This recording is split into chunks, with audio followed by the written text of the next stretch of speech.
Avant de plonger dans cette histoire incroyable, pensez à vous abonner à la chaîne et à activer la cloche. Ici, chaque récit a quelque chose à dire, et vous ne voudrez pas en manquer un seul. Je te donne $1 million si tu me guéris, se moquait le millionnaire, jusqu'à ce que le garçon le touche et que l'impossible se produise. New York, un matin gris d'automne. Le ciel était lourd, chargé de nuages bas et lourds, comme un voile de tristesse suspendu au-dessus de la ville qui ne dort jamais. Une fine pluie tombait en rideaux réguliers, enveloppant Manhattan d'une atmosphère mélancolique. Les trottoirs, brillants et glissants, reflétaient les lumières jaunes des réverbères et les enseignes des boutiques. Le bruit des gouttes s'écrasant sur le bitume se mêlait aux klaxons lointains et aux pas pressés des passants emmitouflés dans leurs manteaux.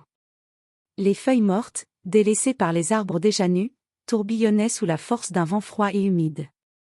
Elles claquaient sèchement contre les vitrines des magasins, rebondissaient sur les pavés, et s'amassaient dans les angles des rues, comme pour rappeler que la vie suit son cycle implacable. Au milieu de cette agitation urbaine, Elliot Thornwell avançait lentement, chaque pas une lutte contre son propre corps.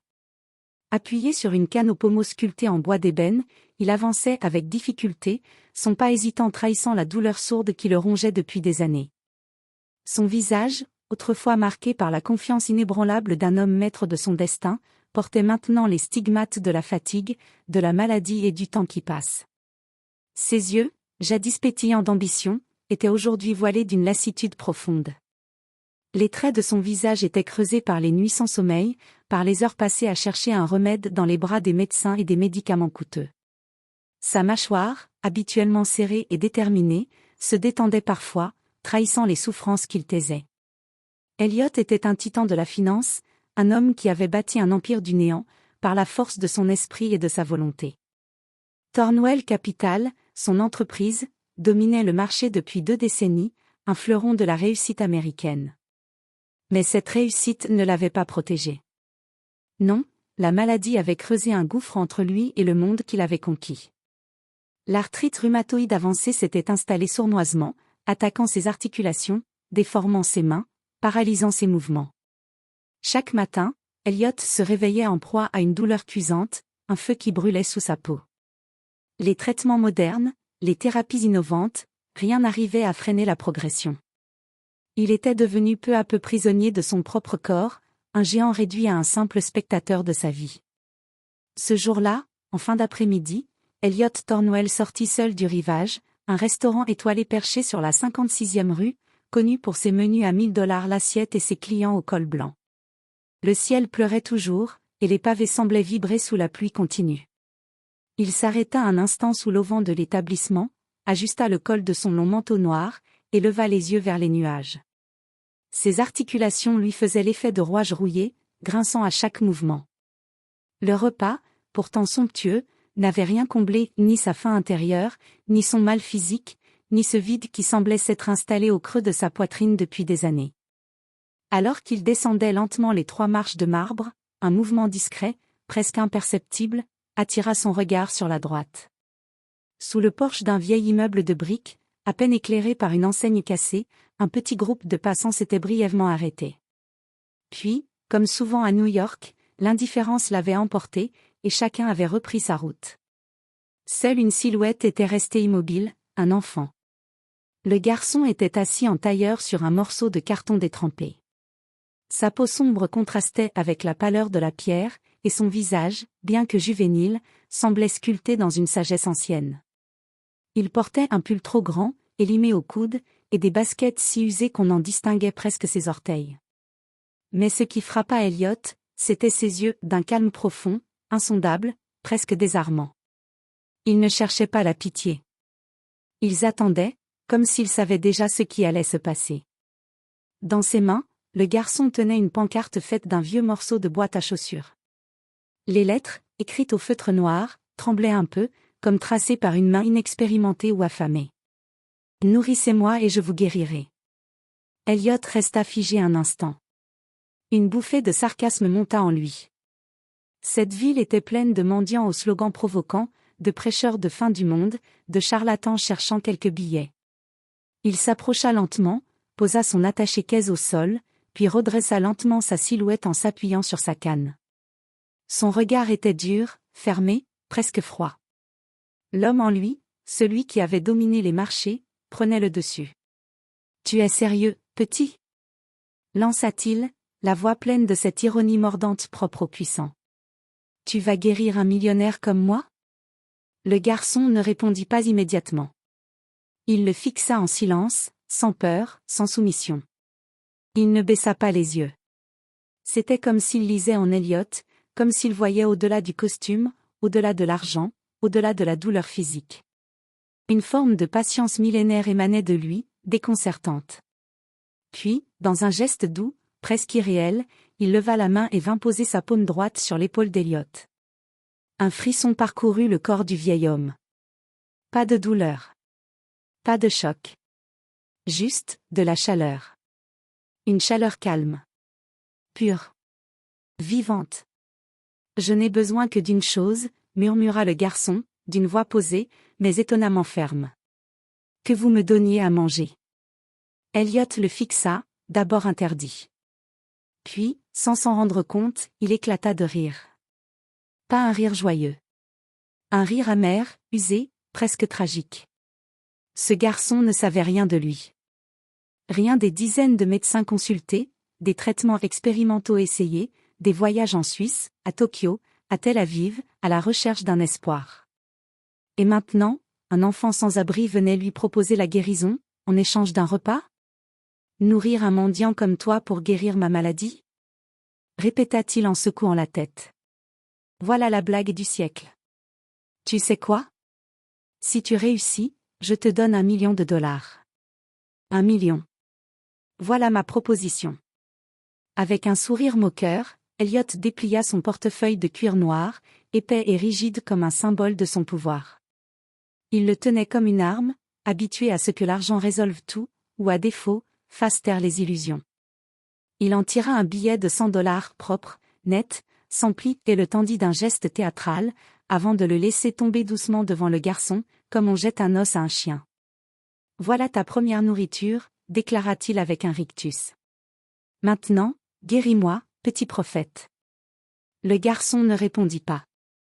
Il resta immobile une seconde, comme s'il écoutait quelque chose que personne d'autre n'entendait. Puis, il se leva lentement, son corps frêle glissant hors du carton détrempé. Il était petit pour son âge, le pull trop large tombait sur ses mains, et ses chaussures raclaient à peine le sol. Mais quelque chose, dans sa posture, dégageait une force muette. Une dignité souveraine, silencieuse, presque sacrée. Eliot, toujours debout, le regardait d'un air mêlé de pitié et de dérision.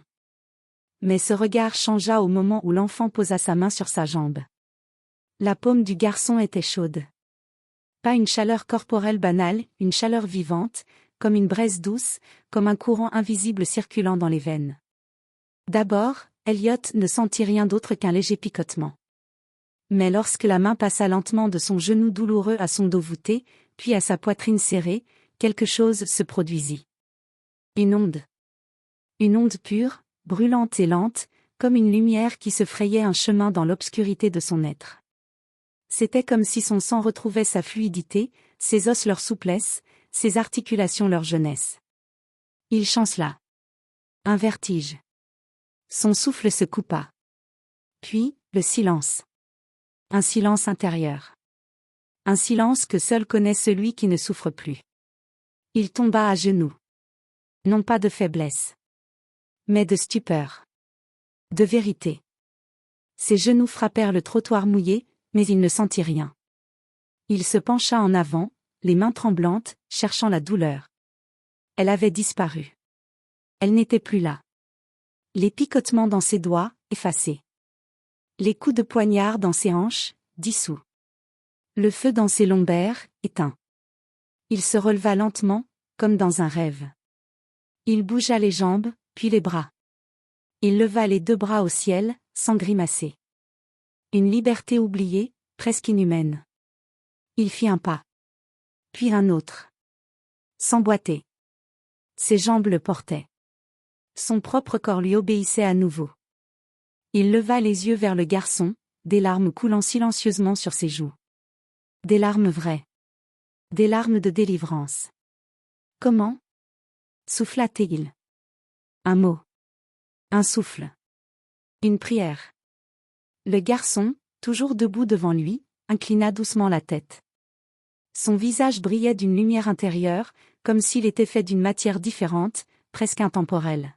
« Vous m'avez nourri, dit-il simplement. J'ai tenu ma promesse. » Et avant même qu'Elliot n'ait pu réagir, l'enfant fit demi-tour, lentement, puis s'éloigna dans la foule qui passait sans le voir. Il ne courait pas. Il disparaissait, comme une brume après la pluie, comme un rêve à peine éveillé. Il ne restait de lui qu'un silence vibrant, et une pancarte. Posée là, contre le mur de briques, sous une lumière pâle et vacillante. Elliot s'en approcha, tremblant, et la ramassa. Le carton était mouillé, les lettres s'effaçaient légèrement, mais le message, lui, restait parfaitement lisible. Nourrissez ceux qui ont faim, et vous serez guéris. La vidéo fut d'abord partagée par une étudiante en journalisme qui passait par là. Elle l'avait captée sans y croire, persuadée d'avoir filmé une scène touchante mais banale, un riche homme d'affaires tendant un billet à un enfant des rues. Mais quand elle visionna les images chez elle, elle vit le miracle, la posture raide d'Elliot, sa chute à genoux, son regard bouleversé, puis ses pas, nets, libres, sans la moindre trace de douleur. La vidéo fut postée sous le titre.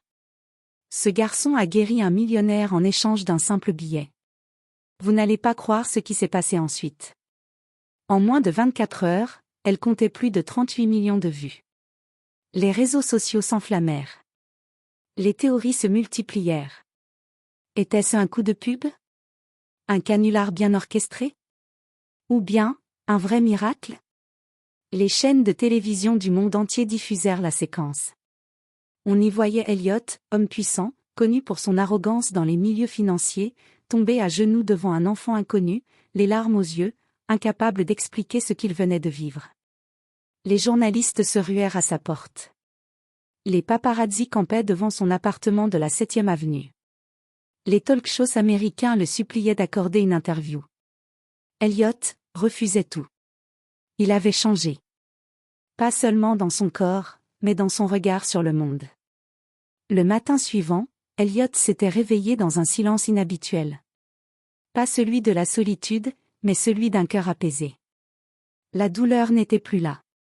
Mais plus encore, cette impression de vide, ce goût amer du pouvoir, de l'argent, des chiffres sans visage, s'était évaporé. Ce jour-là, il passa des heures seul dans son salon, face aux baies vitrées. Manhattan s'étendait sous ses yeux, immense, magnifique, mais bruyante de souffrance invisible. Il revit la main chaude de Nathaniel sur sa poitrine, sa voix simple, « Vous m'avez nourri. J'ai tenu ma promesse. » Quelqu'un lui avait tendu la main quand il ne croyait plus en rien. Il devait faire de même. 2 semaines plus tard, le conseil d'administration de Thornwell Capital fut convoqué d'urgence. Les partenaires, les investisseurs, les analystes étaient tous présents. Elliot entra, vêtu sobrement, sans attaché-caisse, sans garde du corps. Il marcha droit, sans canne. « Je vends », déclara-t-il simplement. 60%. Immédiatement. Le produit de la vente ira à une fondation que je vais créer. Elle portera le nom du garçon qui m'a sauvé, Nathaniel. Il y eut un silence glacial. Puis une explosion de murmures, de protestations, d'incompréhension. Elliot resta de marbre. Quelques jours plus tard, la vente était conclue. L'annonce fit la une du Wall Street Journal, de Forbes, et du New York Times.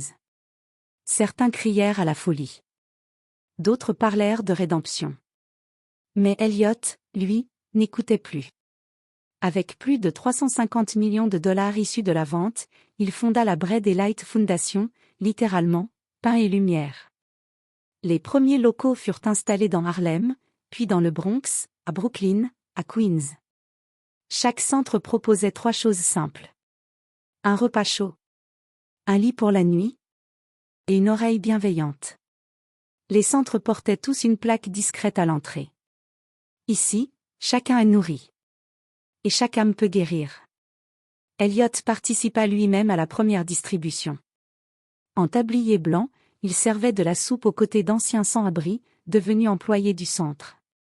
Les médias capturèrent la scène. L'homme au costume de soie était devenu l'homme au bol de soupe.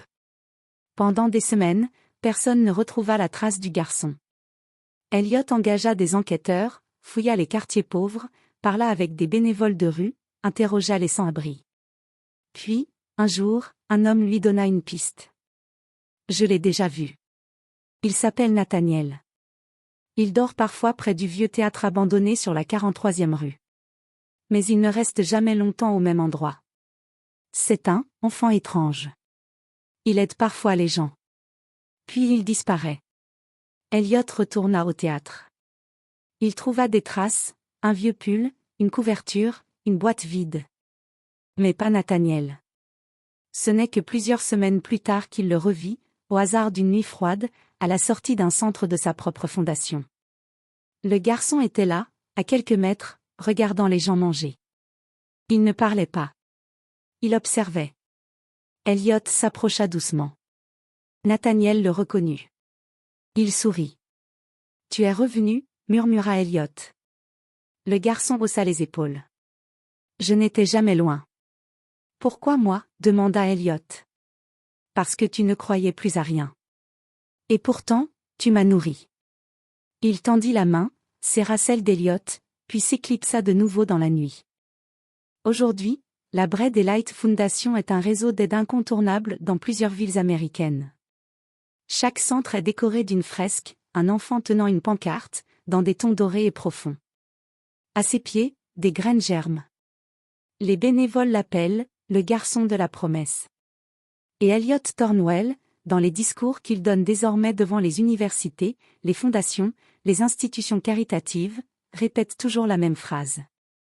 Il ne m'a pas seulement guéri. Il m'a rendu à moi-même. Et ce que j'ai reçu, je le dois à ceux que je refusais de voir. Chaque repas offert est un écho au miracle. Chaque main tendue est une prière en action. Et quelque part, dans les rues de New York ou peut-être ailleurs, un petit garçon continue de veiller, invisible, discret, mais inébranlable. Un soir d'hiver, alors que la neige tombait doucement sur les toits de Manhattan, un événement d'ampleur se tenait dans une grande salle vitrée surplombant Central Park. La lumière chaleureuse des lustres dorés contrastait avec le froid mordant de l'extérieur. Des centaines de personnes s'étaient rassemblées, bénévoles, donateurs, journalistes, mais aussi anciens sans-abri, médecins de terrain, et jeunes issus des quartiers oubliés, tous liés par un même fil, la Bread and Light Foundation. Sur l'estrade, vêtu d'un costume simple mais élégant, Elliot Thornwell, autrefois symbole de la réussite froide des capitalistes, s'avança lentement vers le pupitre. Son visage, marqué par les années et les épreuves, rayonnait d'une paix nouvelle. Il prit une profonde inspiration, puis commença. Il y a un an, j'étais un homme brisé.